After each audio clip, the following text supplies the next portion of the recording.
بسم اللہ الرحمن الرحیم۔ السلام علیکم پاکستانیوں، ایک نئی ویڈیو کے ساتھ دوبارہ حاضر ہوا ہوں۔ پاکستانیوں، آپ نے دیکھا ہوگا کہ اچانک الیکشن کمشنر اچانک خواب خرگوش سے جاگ اٹھا اور انہوں نے اچانک فیصلہ کر لیا شام کے وقت کہ کل صبح 10 بجے پی ٹی آئی کے خلاف فارن فنڈنگ کیس کا فیصلہ ہم نے سنانا ہے۔ اچھا، میں آپ کو کچھ کڑیاں بتاتا چلوں گا کہ اس فیصلے کا نواز شریف سے کیا تعلق ہے اور یہ فیصلہ اس وقت کیوں دیا جا رہا ہے۔ لیکن اس سے پہلے میں آپ کو پولیٹیکل 2002 ایکٹ کے تحت جو قانون بنا ہے اس کے متعلق تھوڑا بتا دیتا ہوں۔ جو 2002 میں قانون بنا ہے پولیٹیکل ایکٹ، اس کے تحت سب سے پہلے تو فارن فنڈنگ والی اگر پارٹی کا کوئی مسئلہ ان کے سامنے آئے تو وہ پہلے پارٹی کو شوکاز نوٹس جاری کریں گے الیکشن کمیشن، اور اس کے بعد اسے ایکسپلین کرنا ہوگا پارٹی کو کہ آیا یہ فنڈ ہمیں کہاں سے ملا ہے، کس طرح ملا ہے۔ اس کے بعد اگر اس کے باوجود ممنوعہ ذرائع سے فنڈ کے ثبوت الیکشن کمیشن کو مل جائے تو اس کے بعد بھی الیکشن کمیشن اس پارٹی پہ نہ پابندی لگا سکتی ہے، نہ اس کے ہیڈ کو نہ اہل کر سکتی ہے، صرف اور صرف وہ فنڈ ضبط کر سکتی ہے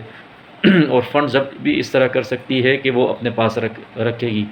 تو یہ قانون تو یہ موجود ہے، لیکن ابھی ہو کیا رہا ہے وہ میں آپ کو بتا دیتا ہوں۔ تو پاکستانیوں، ہو یہ رہا ہے کہ کچھ جو سیاسی یتیم ہو چکے ہیں پنجاب سے، جو امپورٹڈ حکومت کے جو لوگ ہیں، جو کرائے کے امریکہ کے پٹو ہے، جن کو پنجاب سے انتہائی مار پڑ چکی ہے، جس میں مولانا ڈیزل بھی ہے، جن کے بیٹوں کو وزارت کے خطرے پڑ گئے، لالے پڑ گئے عمران خان کے آنے سے، اور جن کے ہاتھ سے پنجاب چلا گیا، ان کی یہ خواہش ہے کہ الیکشن کمیشن یہ فیصلہ دے کہ ہاں یہ فنڈنگ ممنوع ہے اور ہم اس پارٹی پر پابندی لگانا چاہتے ہیں، اور اس کے بعد فوراً وفاق پی ٹی آئی پر پابندی لگا لے اور عمران خان کو نااہل کر لے تاکہ ان کی راہ میں رکاوٹ ختم ہو جائے، اور جو عوام نے پی ٹی آئی کو ووٹ دیا ہے تو عوام کے ووٹ بھی ختم ہو جائے اور پی ٹی آئی کا گراف گر جائے، اور میڈیا میں یہ کمپین چلا سکے کہ دیکھیں ہم نے کہا تھا کہ عمران خان صادق اور امین نہیں ہے، لیکن ثاقب نثار بھی ان کے ساتھ ملا ہوا تھا، لہٰذا نواز شریف کا کیس بھی دوبارہ یہ کورٹ میں لے جائیں گے، اور یہی طریقے اور اسی منصوبے پر یہ عمل درآمد کے لیے لگے ہوئے ہیں۔ اور آپ نے دیکھا ہوگا کہ عمران خان نے صبح یہ اسپیچ کی کہ ہم الیکشن کمیشن کے آفس کے سامنے جمعرات کو احتجاج کریں گے، اور شام کے وقت یہ الیکشن کمیشن نے اعلان کر دیا کہ ہم کل ہی صبح فیصلہ سنائیں گے۔ تو آپ یہ دیکھ لیں کہ یہ الیکشن کمیشن ہے یا کوئی مخالف پارٹی۔ اور دوسری بات یہ ہے کہ جب سے پنجاب میں یہ چوروں کو شکست ہوئی ہے بدترین، اور جب سے پنجاب حکومت ان سے گئی ہے، جب سے ان کو لالے پڑے کہ وفاق بھی ہم سے جانے والا ہے، تو اس کے بعد سے مولانا فضل الرحمان اور Peoples Party P M L N ساری ایک ہی بات کر رہی ہے کہ الیکشن کمیشن فیصلہ سنائے، الیکشن کمیشن فیصلہ سنائے۔ تو اور اس کے بعد جو ایک انکشاف اور ہوا ہے کہ الیکشن کمشنر نے پرسوں پی ڈی ایم کے رہنماؤں سے خفیہ ملاقات بھی کی ہے، اور یہ مریم نواز کے ساتھ ملتا رہتا ہے، تو اس کے بعد اس کی کریڈیبلٹی کیا رہ جاتی ہے۔ لیکن ہم نے باوجود اس کے یہ دیکھنا ہے کہ اس وقت اس ٹائم میں یہ فیصلہ اچانک کیوں کیا جا رہا ہے۔ اچھا، فیصلے سے پہلے میں آپ کو ایک ٹویٹ کی طرف ذرا توجہ دلاؤں گا کہ کامران خان جو اینکر ہے، انہوں نے ایک ٹویٹ کی ہے کہ نواز شریف اسی ماہ مطلب اگست میں آنے والے ہیں اور اس کے لیے تمام انتظامات مریم نواز کرے گی اور حفاظتی ضمانت تک مریم نواز ان کے لیے لے گی۔ تو آپ یہ ٹویٹ اپنے ذہن میں رکھیے، پھر میں آپ کو آگے بتاتا چلوں کہ اس فیصلے سے کیا تعلق ہے۔ اچھا پاکستانیوں، آپ کو یاد ہوگا کہ 2019 میں جس وقت نواز شریف کو باہر بھجوانا تھا، تو اس سے پہلے بھی اچانک الیکشن کمیشن خواب خرگوش سے اٹھا، اور انہوں نے پی ٹی آئی کے خلاف جو کیس ہے یہ فارن فنڈنگ کا، تو اس میں انہوں نے اعلان کیا کہ ہم روزانہ کی بنیاد پر ہم اس کی سماعت کریں گے، اور وہاں سے نیوٹرل کے کہنے پر مولانا ڈیزل نے خود اعتراف کیا ہے کہ میں نے نیوٹرل کے کہنے پر دھرنا دیا تھا۔ مولانا ڈیزل نے دھرنا دیا اسلام آباد میں، ایک طرف مولانا ڈیزل نے دھرنا دیا، دوسری طرف الیکشن کمیشن نے روزانہ کی بنیاد پر اس کیس کی سماعت شروع کر دی، تاکہ عمران خان کو بلیک میل کیا جا سکے کہ دیکھیں سسٹم ہمارے ہاتھ میں ہے، ہم جو چاہے جس ادارے سے بھی چاہے اپنی مرضی کا فیصلہ لے سکتے، لہٰذا نواز شریف کو باہر جانے دے۔ اور وہی ہوا، آپ نے دیکھا مولانا ڈیزل نے دھرنا دیا تھا یہاں پہ، الیکشن کمیشنر روزانہ کی بنیاد پہ سماعت کر رہا تھا، اور وہاں سے نواز شریف جھوٹی رپورٹ بنا کے ملک سے فرار ہو گیا۔ تو ابھی بھی اسی طرح کا گراؤنڈ تیار کیا جا رہا ہے۔ آپ نے دیکھا ہوگا 2 دن پہلے نیوٹرل صاحب نے امریکہ کو فون کیا تھا اور ان سے کہا تھا کہ آپ IMF پہ دباؤ ڈالیں تاکہ وہ پاکستان کو پیسے دے۔ وہ الگ بات کہ انہوں نے کوئی جواب نہیں دیا، نہ پیسے انہوں نے ابھی تک ریلیز کیے۔ لیکن آپ دیکھیں کہ اس فون کے 2 دن بعد ہی دوبارہ الیکشن کمیشن جو 8 سال تک سویا ہوا تھا دوبارہ اٹھ گیا، دوبارہ خواب خرگوش سے اٹھ گیا، اور دوبارہ اس نے اچانک فیصلہ یہ کہہ دیا کہ بھئی ہم نے فیصلہ سنانا ہے کل صبح 10 بجے۔ تو ابھی میں آپ کو کڑیاں یہ ملاتا جا رہا ہوں کہ آپ دیکھ لیں 2019 میں بھی کچھ اسی طرح کا معاملہ ہوا تھا۔ یہاں مولانا فضل الرحمان نے دھرنا دیا، وہاں الیکشن کمیشن اٹھ گیا اور انہوں نے کہا کہ ہم روزانہ کی سماعت کریں گے PTI کے فارن فنڈنگ کی، اور اب بھی وہی ہوا، PTI کا فیصلہ آ رہا ہے، وہاں نواز شریف کے لیے گراؤنڈ تیار کیا جا رہا ہے۔ تو بالکل وہی سارا سٹیج تیار کیا جا رہا ہے، وہی الیکشن کمیشن کا کردار ہے، وہیں PDM کی دن میں 4 5 دفعہ پریس کانفرنس ہے، تو اور وہی گراؤنڈ تیار دوبارہ کیا جا رہا ہے عمران خان کو بلیک میل کرنے کے لیے کہ نواز شریف آئے گا اور آپ نے خاموش رہنا ہے۔ اگر آپ نے خاموش نہیں رہنا تو تلوار لٹکی ہوئی ہے، ہم آپ کو نااہل بھی کر سکتے ہیں، ہم آپ کی پارٹی پر بینڈ بھی لگا سکتے ہیں۔ اچھا، یہ فارن فنڈنگ اصل میں ہوتی کیا ہے؟ دیکھیں، سب سے پہلے تو آپ کو پتہ ہوگا کہ عمران خان کو پوری دنیا سے لوگ فنڈ دیتے ہیں، اور وہ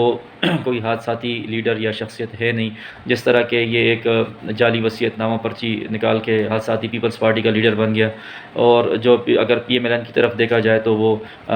فوج کی گود سے پل کے آئے ہیں، اور اگر تیسری طرف مولانا فضل الرحمان کی طرف دیکھا جائے تو مفتی محمود کا اگر نام نکال دیا جائے تو مولانا ڈیزل کی کیا حیثیت ہے، تو وہ اپنے باپ کے کندھے پر کود کے آیا۔ تو اگر اس دیکھا جائے تو ان کو کوئی 1 روپیہ نہیں دیتا، اور اگر اس کے مقابلے میں آپ عمران خان کو دیکھیں سیاست سے پہلے، تو سیاست سے پہلے بھی اس کا ایک بڑا نام تھا، ایک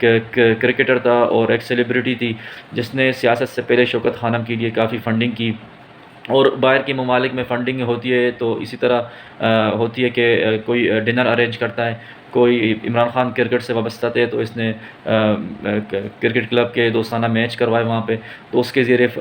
فنڈ ریزنگ کی، ڈنر کے ذریعے فنڈ ریزنگ تھی۔ اور فنڈ ریزنگ میں یہی ہوتا ہے، کوئی کیش پیمنٹ نہیں دیتا، ہر کوئی چیک دیتا ہے، تو اس میں کوئی اپنے نام کا چیک دیتا ہے، کوئی کمپنی کے نام کا چیک دیتا ہے، لیکن سوال یہ ہوتا ہے کہ وہ فنڈ آیا کس طریقے سے؟ وہ فنڈ عمران خان کو اگر کوئی فنڈ ریزنگ پارٹی کے لیے ملا ہے تو وہ کس طریقے سے آیا؟ آیا وہ ہنڈی کے طریقے سے آیا؟ آیا وہ TT لگا کے آیا؟ نہیں، وہ فنڈ ریزنگ مکمل جنہوں نے بھی دیا ہے وہ بینکنگ چینل تھرو کے ذریعے آیا، اور اس کا سب ریکارڈ موجود ہے کہ کس نے کس نام سے چیک بنا کے دیا، کس نے کس تاریخ کو پیمنٹ دی، اور کس بینک کے تھرو آئے پیسے۔ تو ہمارا تو المیہ یہ ہے کہ یہاں سے پیسے ہنڈی کے ذریعے پاکستان لوٹ کر یہ پیسے ہمارے حکمران لے کر گئے دبئی، انہوں نے بھجوائے، اور پاکستان لوٹ کر انہوں نے پیسے لندن بھجوائے، اور پاکستان لوٹ کر انہوں نے ڈالر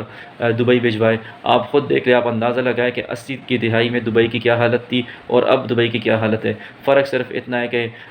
آدھی سے زیادہ دبئی ہمارے ان حکمرانوں نے چوری کے پیسوں سے بنائے، کیونکہ انہوں نے جہاز بھر کے دبئی بھیجے، انہوں نے پاکستان لوٹ کر دبئی بھیجے اور لندن بھیجے اور وہیں پہ محلات بنائے۔ تو عمران خان اور یہ باقیوں میں یہی فرق ہے۔ اور اگر الیکشن کمیشن کی بات کی جائے تو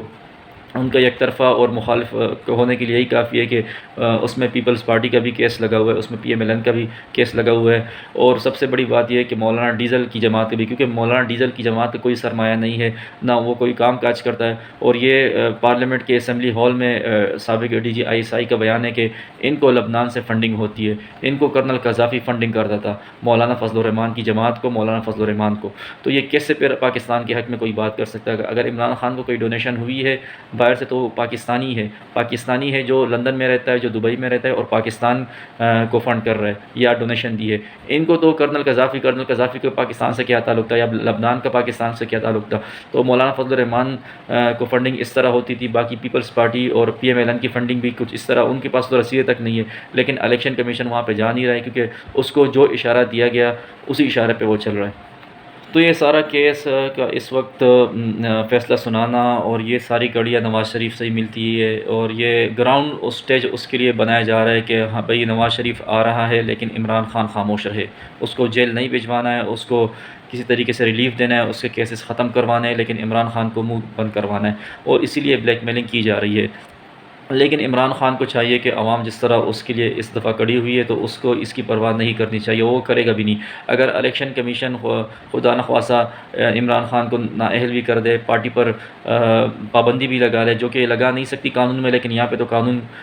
کوئی دیکھتا نہیں ہے۔ اگر قانون ہوتا تو 3 مہینے حمزہ شہباز جیسا بندہ وزیر اعلیٰ رہتا، اگر قانون ہوتا تو انتہائی کرمنل انسان شہباز شریف آج وزیر اعظم ہوتا۔ قانون جاگتا ہے تو 3-4 مہینے بعد، جب تک انہوں نے ملک کا بیڑا غرق کر دیا ہوتا ہے۔ تو فرض کرے اگر انہوں نے عمران خان کو نااہل بھی کر دیا یا پارٹی پر پابندی بھی لگا دی، تو پھر بھی عمران خان نے یہ فیصلہ عوام پہ چھوڑنا ہے۔ عوام جانے اور الیکشن کمیشن جانے، عوام ان کو کئی کا نہیں چھوڑے گی، آپ خود دیکھ لینا، کیونکہ عوام کو اب سمجھ آ چکی ہے کہ کون چور ہے اور کون محب وطن ہے، اور یہ کڑیاں کس کے لیے ملا کے یہ فیصلہ دیا جا رہا ہے۔ صرف نواز شریف کے لیے یہ گراؤنڈ اور سٹیج تیار کیا جا رہا ہے۔ بہرحال دیکھنا ہے انشاءاللہ کل صبح یہ کیا فیصلہ دیتے ہیں، اور اگر خدا نخواستہ انہوں نے اسی طریقہ کا فیصلہ دیا کہ یا ممنوع فنڈ نااہل یا پابندی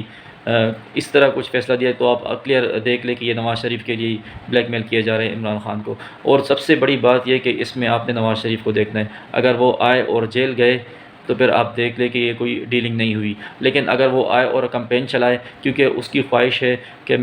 جب اسمبلی تب تک تحلیل نہیں کروانی جب تک میں پاکستان نہ آؤں، کیونکہ پارٹی کا بیڑا غرق تو شہباز شریف کر چکے ہیں۔ وہ چاہتے ہیں کہ میں بھی عمران خان کی طرح کمپین چلاؤں، لیکن اس سے پہلے میرے کیسز ختم کر دیے جائے، اور رجیم چینج میں اس سے یہ وعدہ کیا جا چکا تھا کہ آپ کے کیسز ختم ہوں گے، عمران خان کو ہم سنبھالیں گے اور آپ پاکستان آ کے آزاد گھومو گے۔ تو اب دیکھنا یہ ہے کہ کل کا فیصلہ کیا ہوتا ہے، لیکن اس فیصلے کا نواز شریف سے بہت زیادہ تعلق ہے۔ تو انشاءاللہ نیکسٹ ویڈیو تک کے لیے اجازت ہے، جب تک کے لیے اللہ حافظ۔